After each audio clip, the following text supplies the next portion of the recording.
Santo Afonso de Ligório era um napolitano, um filho do século XVIII.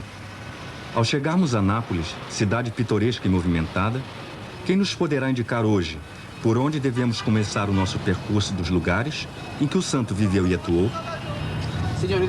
Nós queremos ir para a igreja de Santo Afonso. O senhor sabe onde fica esta igreja? Sim, no centro, perto de Monte Santo. A sua lembrança é ainda viva nesta pequena praça do centro histórico. Mas não só a lembrança. Ao lado da igreja de Santo Antônio à Tárcia, vivem e trabalham os padres do instituto religioso, cuja origem e missão se encontram nas normas e nas palavras do santo, os redentoristas, aqui presentes desde 1815. A sua história, porém, começara muito antes, em 1723, num lugar em que a fé e o temor de Deus eram geralmente pouco respeitados, no Palácio de Justiça, baluarte do poder secular, situado no coração da cidade. Existem ainda hoje a antiga fachada e as salas históricas do Palácio de Justiça. E aqui foi honrada a memória de Afonso de Ligório com uma lápide comemorativa. Aos 16 anos de idade, era já doutor em Direito Civil e Canônico e começou a exercer a atividade forense aos 19 anos. Justiça. No Reino de Nápoles, isso significava alta consideração e carreira. Estamos em 1723. Devido a uma maquinação política, Afonso perdeu uma causa sensacional. Ó mundo, agora te conheci, exclamou o advogado Ligório, abandonando para sempre o Tribunal de Justiça. Mas uma outra porta se abriu. Após 4 semanas de decepção e desânimo, no dia 29 de agosto de 1723, o jovem cavaleiro Afonso de Ligório entrou na igreja de Santa Maria della Mercede. Ajoelhando-se diante da imagem de Nossa Senhora, depôs o seu espadim de cavaleiro e fez voto de se ordenar sacerdote. E o Senhor disse-lhe: deixa o mundo e entrega-te a mim. Mas o Jesus que o chamava não era para ele só um menino encantador. Era também o homem flagelado, sofredor e maltratado, como representava as imagens das galeras de seu pai, Dom Giuseppe de Ligório.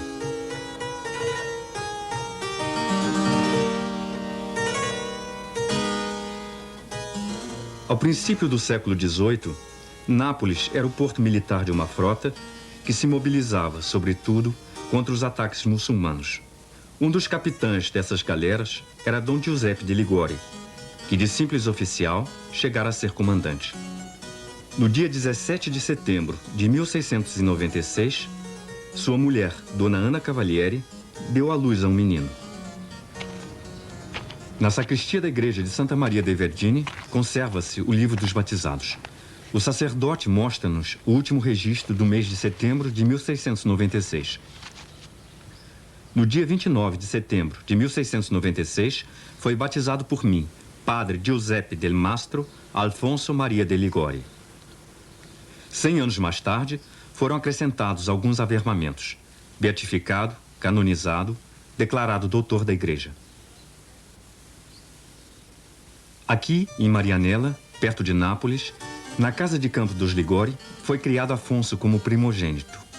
Visitando as dependências do palácio ainda existentes, podemos imaginar facilmente o bem-estar em que vivia esta família nobre. Dom Giuseppe Ligório decidiu que Afonso estudasse em casa. Aos 12 anos, dominava já as ciências humanísticas, a filosofia, o latim. Recebeu lições particulares do famoso pintor Francesco Solimena e do não menos célebre músico Caetano Greco. Seu pai, ambicioso e severo, queria que o primogênito viesse a ser cosmopolita, homem de sucesso, nobre e livre. Como o jovem aristocrata representado neste quadro, que se conserva em Marianella. Para Afonso, porém, era uma jaula dourada que sentia dever abandonar. Começou a dedicar-se aos pobres e aos desprezados, transferindo-se dos palácios para o Hospital dos Incuráveis, onde participava das dores humanas. Hospital que ainda existe e parece conservar a fisionomia daquele tempo, assim como as míseras vielas de Nápoles, que Afonso percorreu 2 séculos antes de nós, para se dedicar à assistência aos pobres e abandonados. Nem sequer a ira do pai conseguiu fazer com que Afonso desistisse de seus intentos. Ainda seminarista, colaborou na fundação das Capelas do Entardecer, onde os habitantes do bairro se reuniam para rezar e cantar cânticos sagrados. Essa obra existe ainda hoje, e não carece de significado o fato de alguns encontros se realizarem sempre no jardim da casa paterna de Afonso, em sua memória e em honra de Maria. Santo Afonso e a Madonna sempre insieme, porque Santo Afonso amava muito a Madonna. Para nós, Santo Afonso e Nossa Senhora estão sempre juntos, porque o santo amava muito a Nossa Senhora. O exemplo desse santo nos estimula a estar unidos a Nossa Senhora e a rezar para ela. Nós de Marianella estamos sempre presentes quando são organizadas festas em honra de Nossa Senhora. Entrando no seminário em outubro de 1723, Afonso vai se afastando cada vez mais da casa paterna. Das videiras do quintal de Marianella parte um caminho que o leva a outra vinha, a vinha do Senhor. No dia 21 de dezembro de 1726, Afonso é ordenado sacerdote na Catedral de Nápoles. E Jesus chamou a si aqueles que amava, e eles foram com ele. Ficariam com ele para serem enviados a pregar. Em 1730, Afonso desembarcou com 5 amigos seus na enseada de Minore, na costa amalfitana. Afonso tornara-se um dos pregadores mais famosos de Nápoles. Pertencia à Associação das Missões Apostólicas, chamada dos Ilustríssimos. Fizera voto de não perder nem um minuto de tempo.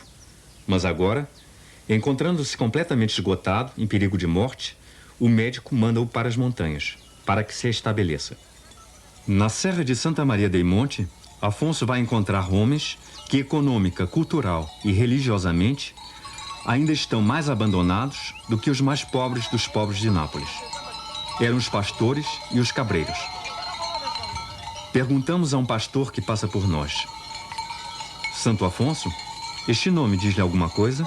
Sim, pessoalmente não l'ho conosciuto, mas dai miei nonni l'ho sentito dire que Sim, veniva qua su. eu não o conheci pessoalmente, mas ouvi de meus avós que ele pregava aqui em cima, que ensinava o catequismo naquela pequena igreja e que celebrava a missa aqui o dia inteiro com a gente. Com loro, que tutta la giornata trascorreva insieme a loro, com le pecore. Aqui viveu Afonso a sua segunda conversão. Aqui lhe veio a ideia de fundar uma congregação religiosa que deveria dedicar-se ao cuidado das almas destes pobres e abandonados. A imagem milagrosa de Santa Maria dei Monte é hoje venerada na capela do convento dos Redentoristas, em Scala, uma povoação que virá a ser de importância fundamental para Afonso e para a sua congregação. Depois de haver passado outros 2 anos em Nápoles, Afonso abandonou para sempre a sua cidade natal no dia 2 de novembro de 1732. Cavalgando um jumento, a montada dos pobres, foge para Scala sem se despedir de ninguém. Nessa pequena cidade, sobranceira Amalfi, havia sido fundada um ano antes uma comunidade irmã, a Ordem Religiosa das Irmãs Redentoristas. As Irmãs Redentoristas são uma ordem contemplativa que se propõe à imitação fiel da vida de Cristo.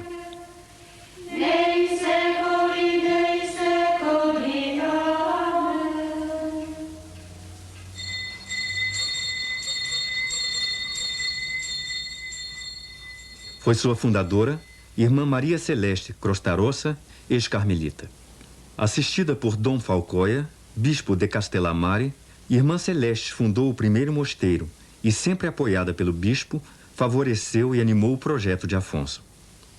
Não muito distante do mosteiro das Redentoristas, encontra-se a Casa Anastásio, hoje abandonada e que foi a primeira morada de Afonso e dos seus 5 companheiros.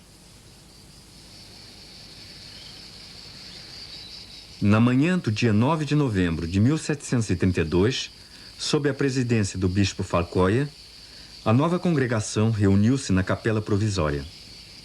Meditaram longamente, cantaram a missa do Espírito Santo e entoaram o Te Deum. Assim, foi fundada a congregação do Santíssimo Redentor, os Redentoristas. Afonso de Ligório tinha 36 anos e a sua concepção de uma nova comunidade lentamente ia tomando forma. Retirava-se com frequência a uma gruta próxima para meditar e refletir sobre o desenvolvimento futuro da comunidade. Segundo uma piedosa lenda, Nossa Senhora aparecia-lhe nessa gruta, dando-lhe sugestões e normas para o novo instituto missionário. Mais tarde, construíram uma capela nesta gruta.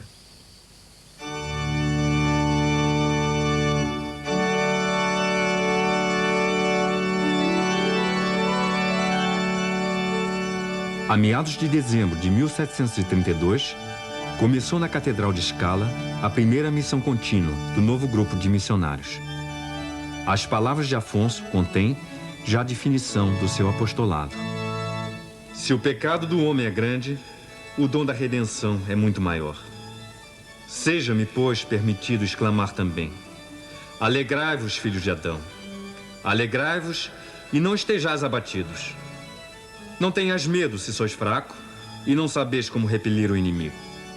Não tenhas medo, porque Deus, Ele próprio, virá redimir-vos. A cruz do santuário de Scala na cripta da catedral. Um confessionário. Meditação e penitência levam à reconciliação com Deus, conosco mesmos e com o próximo. Juntamente com a pregação e o sacrifício da missa, a confissão era para Afonso o momento em que a redenção divina se concede ao crente. Tramonte, um vale perdido perto de Scala. Para nós, visitantes, constitui um espetáculo de rara beleza, um panorama maravilhoso sobre a costa amalfitana. Para Afonso e seus companheiros, era a terra de missão. O novo método missionário foi posto à prova nas 12 paróquias e teve êxito. Igreja de São Pedro Apóstolo, em Filino. A gente acorre com entusiasmo ao ouvir os missionários. E o mesmo acontece em Campínola, Pietre, Gete e noutras povoações. Alugam uma casa e o irmão Vito Curtio trata da cozinha. Não aceitam remuneração pelo próprio trabalho. San Michele Arcangelo, em Gete. A lembrança de Santo Afonso e da sua missão sobreviveu nos séculos. Junto desta capela, cavada na rocha, outrora lugar de culto romano, reuniam-se a centenas os habitantes dos arredores. O santo e os seus confrades mantiveram-se fiéis ao próprio lema: Evangelizare pauperibus, pregar aos pobres, e nele é abundante a redenção.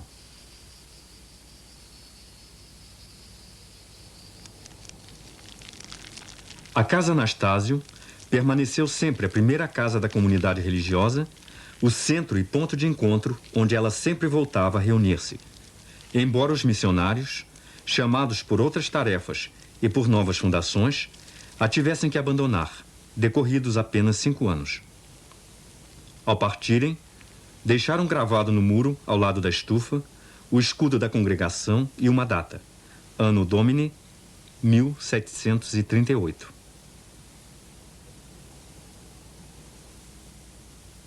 Entretanto, Afonso encontrara uma nova sede, da qual esperava muito.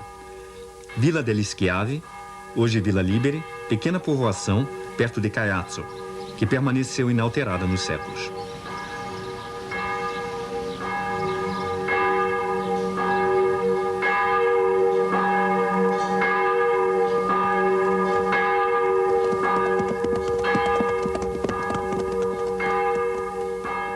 A pequena igreja de Santa Maria e a casa anexa, confiada a Afonso na primavera de 1784. Santo Afonso queria transformá-la num verdadeiro convento e em centro de exercícios espirituais. Era aqui também a sede do noviciado. Afonso deu logo início à sua característica cura de almas, ou seja, a missão contínua. Meditação ao povo todas as manhãs e, à tarde, visita ao Santíssimo Sacramento, pregação e catecismo.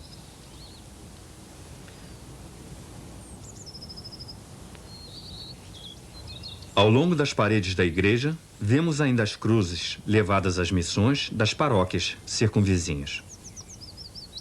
Mas as suas esperanças e projetos não se puderam realizar em Villa degli Schiavi. Passados 3 anos, após uma série de intrigas, ameaças e até agressões ao convento, os missionários tiveram que abandonar este lugar para sempre. Os vales, à volta de Tiorani, apresentam-se ainda hoje tão tranquilos como naquela manhã do dia 4 de março de 1736, dia em que começou nestes lugares a missão dos redentoristas. E aqui, Afonso continua a ser festejado todos os anos, precisamente como há 250 anos.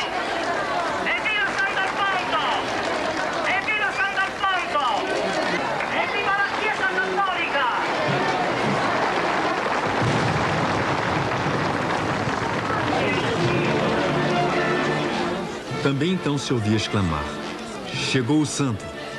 Repique de sinos, música e foguetes saudavam a chegada dos missionários. Tanoia, biógrafo de Afonso e seu contemporâneo, escreveu: passado pouco tempo, Tiorani não se reconhecia a si mesmo. Foram banidas rixas e rancores. Os jovens deixaram de proferir palavrões, e as jovens já não cantavam canções profanas. Nas casas e pelas colinas, ouviam-se ressoar as canções religiosas de Afonso.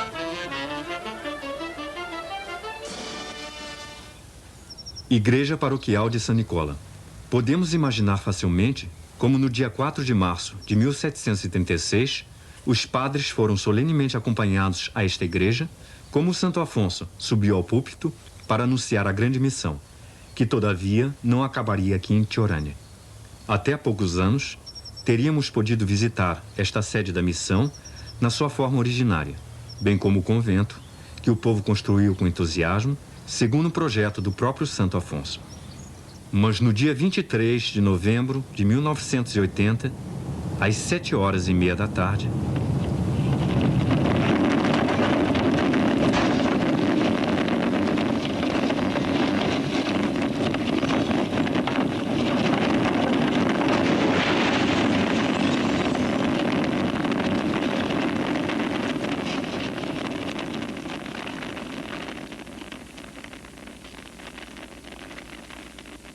o terremoto destruiu a igreja paroquial, a igreja dos redentoristas e grande parte do convento.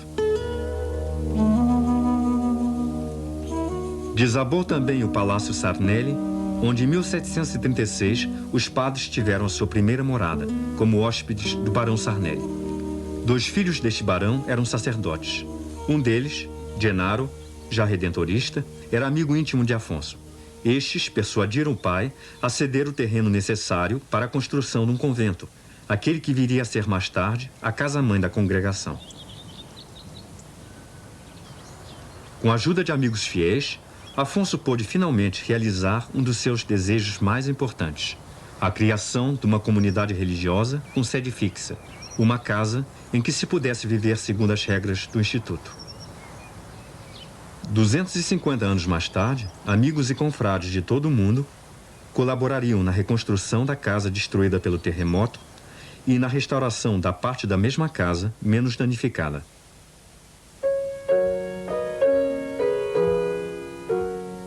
O visitante encontra aqui, a cada passo, vestígios da história antiga da congregação. Afonso viveu e trabalhou nesta cela quase 15 anos. Aqui, escreveu muitas das suas obras. Pintou, compôs cânticos sagrados. Aqui também se realizou um processo decisivo na sua vida, ou seja, a integração da sua personalidade com a nova comunidade. Aqui escreveu o projeto da regra. Capela da Casa de Tiorani. No dia 21 de julho de 1740, festa de Santa Maria Madalena, essa capela foi a sede histórica deste processo. 5 padres e 4 irmãos fizeram aqui o voto de perseverança nas mãos de Monsenhor Falcoia, até então diretor do Instituto. A primeira profissão religiosa na história da congregação. Irmão Gennaro Rendina. Irmão Gioacchino Gaudiello. Padre Giovanni Mazzini. Padre Andrea Villani.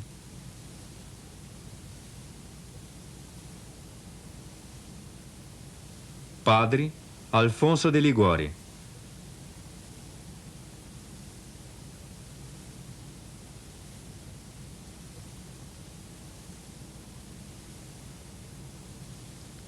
Padre Saverio Rossi.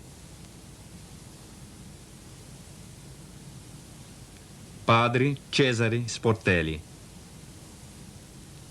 Irmão Vito Curzio. Irmão Francesco Tartaglione.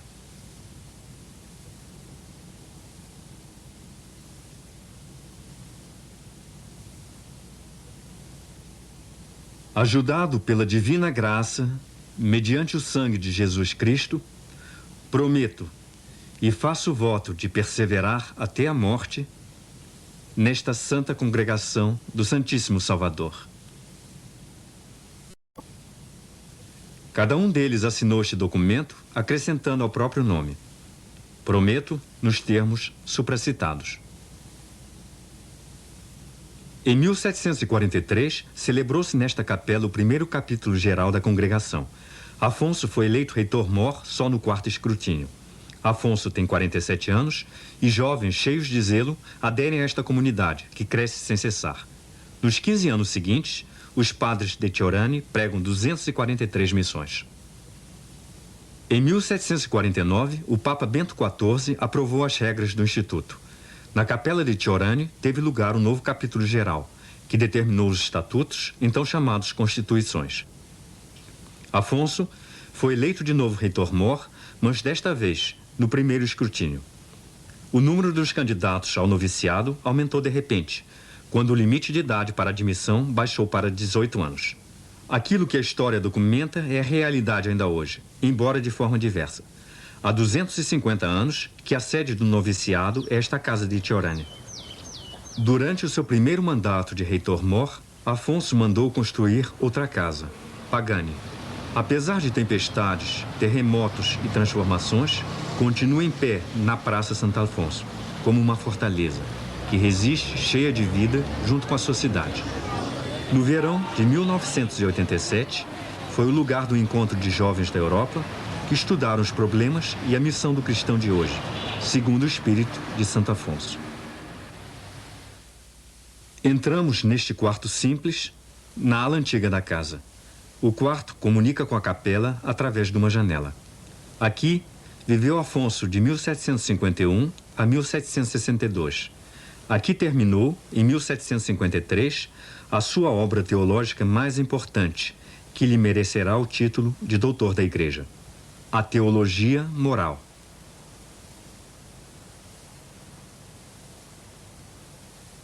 Afonso, escritor. Em 1768, escreveu uma das suas obras-primas, A Prática de Amar a Jesus Cristo. Diante dos olhos, o quadro de Cristo na cruz, pintado por ele aos 23 anos, e a antiga lembrança das estátuas lancinantes e ensanguentadas da galera do comandante Dom Giuseppe de Ligório. Aos 64 anos, compôs ao cravo o comovedor dueto Entre a Alma e Jesus Cristo. Aonde vais, meu Jesus? Vou a morrer por ti. Vais então a morrer por mim, meu Deus amado? Quero ir contigo. Quero morrer contigo. Tu ficas em paz e compreende o meu amor por ti. E quando eu estiver morto, lembra-te de mim. Em frente do quadro de Jesus crucificado, mas muito diferente, a tela de Nossa Senhora, por ele pintada, por ele celebrada nos seus livros e venerada nas suas canções.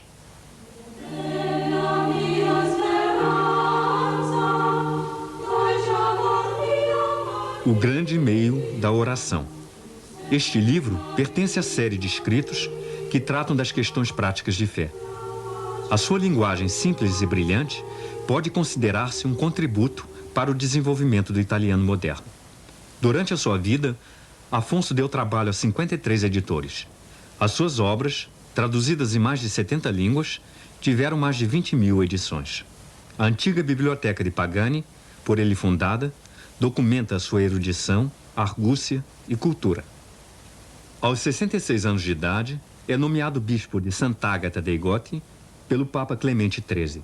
Essa eleição, que ele não queria absolutamente aceitar, vem arrancá-lo de improviso à sua obra em 1762. Com enorme relutância, mas por obediência ao Papa, Afonso aceitou a nomeação, tornando-se, para a sua diocese, um bispo sensível à justiça e favorável às reformas. A sua memória caracteriza ainda hoje a fisionomia da cidade. A Praça da Catedral tem o seu nome e a nascente de fé que ele abriu para a sua diocese nunca mais se esgotou. Afonso é agora um homem gravemente doente da gota, mas o Papa Clemente XIV contenta-se com que Dom Afonso de Ligório governe a diocese do seu leito de enfermo. Só depois da morte do Papa Clemente XIV, em 1775, que o seu sucessor, Pio VI, aceitou finalmente a sua demissão. Com quase 80 anos, pôde finalmente deixar a sede episcopal e voltar ao seu convento de Pagani. Os confrades puseram à sua disposição 2 quartos.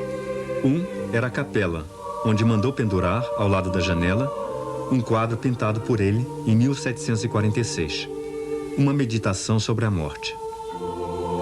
A quem ler, olha o que um dia virás a ser.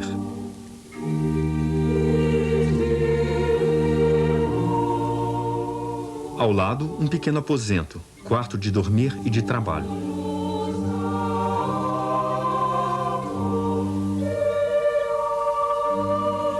Chama-se a si mesmo pobre aleijadinho.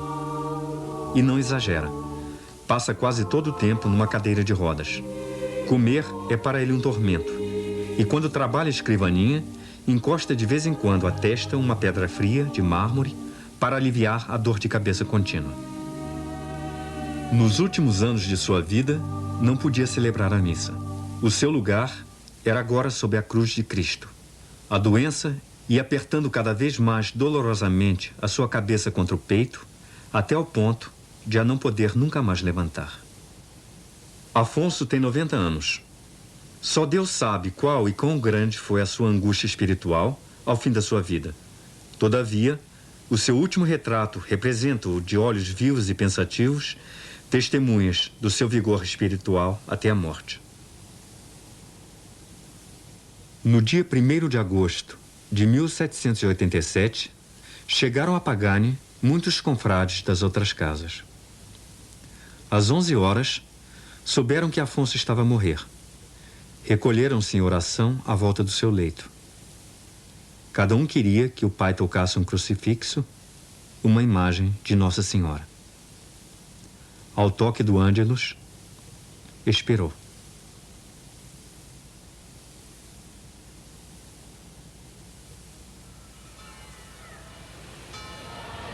Séculos mais tarde, Pagani, dia 1º de agosto, ao meio-dia, ressoam as badaladas do Ângelus. Quando Afonso morreu, em 1787, a notícia da sua morte difundiu-se instantaneamente por toda a cidade. Morreu o santo! Uma multidão enorme acorreu ao convento.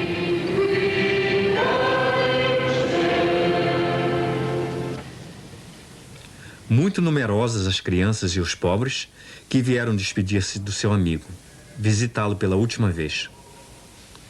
E hoje, como então, continuam a fluir. Não esquecem seu amigo e pai.